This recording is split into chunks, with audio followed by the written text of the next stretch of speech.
Oh my God!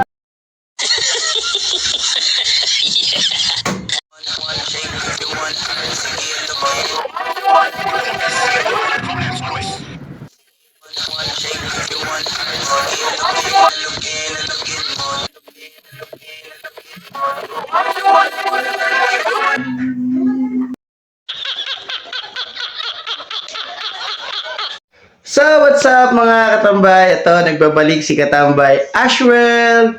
At congrats po sa'yo, Jacqueline Ramos, yung ating bagong followers at talagang tinapos niya yung aking masamang boses. Yung post ko ng isang araw.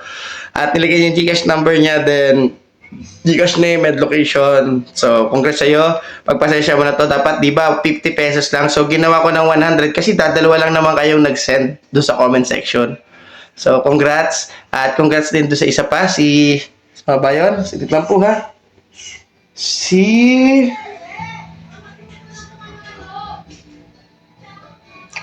Queenie Angela Kabatay. So, 50 pesos po, pan-load. Kasi di ba sabi ko 50 pesos. Kaya naman po naging 100 pesos si Jacqueline Ramos ay dahil po siya yung kaunahan na talagang deserve niya dahil tinapos niya. So, kung may magko-comment pa, so may 50 pesos pa kasi ang allotted budget ko dyan is 200 pesos.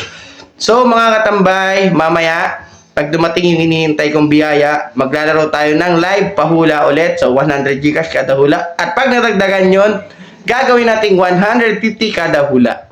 So, see you later mga katambay. Patalastas muna. Salamat sa panonood ng aking mga konting kalokohan. So, sana dumating tayo sa panahong mas makatulong pa tayo sa iba.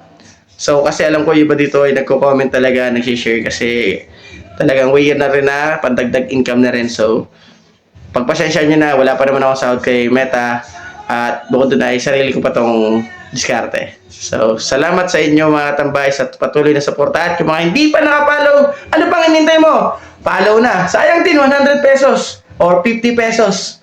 See you mga tambay. A few moments later.